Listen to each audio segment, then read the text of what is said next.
So we'll start with revise simplex method. So both of you can see my paper. Okay.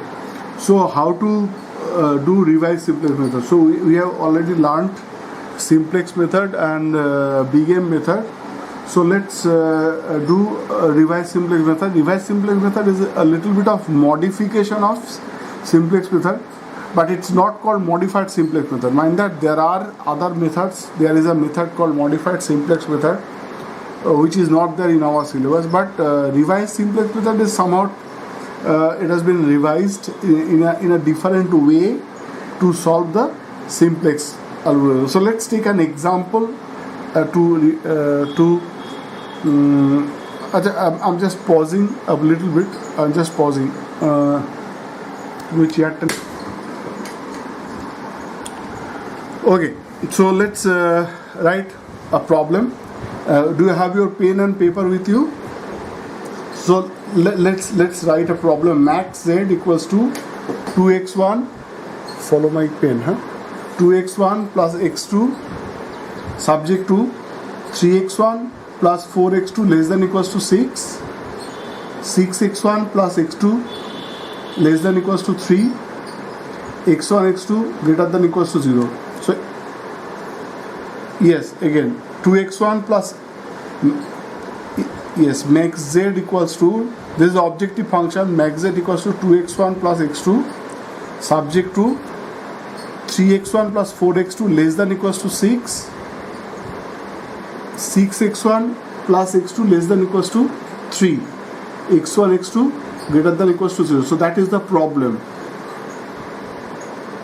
Okay, so we are writing that in the first, we will write that in the standard form, introducing the slack variable, because both of them are less than equals to 0. So if we write them in the standard form, that will be the way we have learned in case of simplex. But in revised simplex method, we write in a little different manner. So please write step 1. Step 1, express in standard form. Are you writing with me? Express in standard form. Ensure all bi's greater than equals to 0. See? So bi means right hand side. Bi, see, this is 6 is greater than equals to 0, 3 is greater than 0. As we have already said, every time when we write a simplex problem, first thing we need to check that right hand side must be greater than equals to 0. So first thing is to make that greater than equals to 0. Use the non-negative slack to convert the inequalities to equalities, to equations. And here the difference is, here the objective function is treated as first constraint. Here the objective function, in case of revised simplex method, we write the objective function as a first constraint. So how I'll write? See, so this is how I'll write: z minus 2x1 minus x2 plus 0s1 plus 0s2 equals to 0. Because and the constants, so first constant was 3x1 plus 4x2. So we have introduced the slack variable over here. So plus s1 plus 0s2 equals to 6. Second constant, if you write, this is 6x1 plus plus x2 plus 0s1 plus s2 equals to 3. So these two are my constant. But in step 1, what we'll do, we'll write the objective function. Objective function was z equals to 2x1 plus x2 plus 0s1 plus 0s2. So I'm bringing this part, I'm bringing this to this side. So I'll write, this will become z minus, if I bring this to this side, this will become z minus 2x1 minus x2 plus 0, because the coefficients are 0. So if I put plus minus, it does not change, and the value is obviously 0, because at the beginning our basic variables are S1 and S2. This is a two. So here it is the standard. Sorry, the basis matrix is 0, 1, 0 and 0, 1, isn't it? In this case, coefficients 1, 0 and 0, 1, and these two are the basic variables S1 and S2, and X1 and X2 variables are non-basic variables, so their values are 0. So if you put it here, this value becomes 0. So initially the value of Z is equals to 0. So if you are just simply bringing, this is an equation, Z equals to this, so you are bringing this side, so this right hand side will become 0. So this is how we write this is how we should write. Okay, are you okay with, are you okay? Did you understand this? Okay. No, yes, just first we will take the objective function as the first constant and write this way, just shifting equals to this side, bringing this to this side, bringing the other things to this side. Okay, so after that, step 2, after that please write step 2, construct the starting table in the revised simplex form. Step 2 is construct the starting table in the revised simplex form. Express 1 means we are denoting this set of equations as 1. So express 1 with suitable notation. So how we have written, see, this is how we have written in the matrix form. So what is E1? E1 is the column for Z. E1 is the column for Z. Then X1's column is A1, X2's column is A2, S1's column is A3, and S2's column is A4. So now what we have, this is 1, 0, 0, isn't it? The coefficients are 1, 0, 0, then minus 2, 3, 6 from here.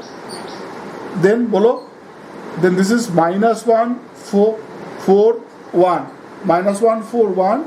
Then this is 0, 1, 0 and 0, 0. So this matrix equation. So if I am multiplying this is by, this is a 3 cross 5 matrix, 3 rows and 5 columns, 1, 2, 3, 4, 5, and this is a 5 cross 1 variable column. First variable is Z, then is X1, X2, S1 and S2. So matrix multiplication is possible. This column number is 5, this row number is 5. So matrix multiplication is possible, and the resultant matrix is of the order 3 into 1, and the right hand side becomes 3 into 1. So that is the format. Okay, are you following? Simply we have written this in the matrix form. Yes, now next step is really important. So step 3 is column vector corresponding to Z usually denoted by E1. This is the notation that will be denoting. Now see, there are 3 vectors, E1, A3 and A4. If we are involving Z, so there are 3 equations, and maximum order of the 3 equations and 5 variables in this case. So in this case, maximum order of the unit matrix that I can construct is 3 cross 3, isn't it? Unit matrix that I can construct, see this is 1, 1, 0, 0, 0, 1, 0 and 0, 0, 1. So this is the unit matrix we can construct from here. So I am writing this particular form. See, right? So we are making a matrix. There is a basic variable. First column is basic variable. Then the unit matrix. So E1 I am denoted that B is beta 0. You may not write beta 0, doesn't matter. You can write E1, A3, A4, because these three constructs are your standard unit matrix 1, 0, 0. So 3 different variables are basic variables are Z, S1 and S2, isn't it? this is the coefficients of z, so this comes first. Then this coefficients of s1, so 0, 1, 0, so this comes second. Then a4's coefficients are 0, 0, 1. a4 means variable is s2, so this comes third.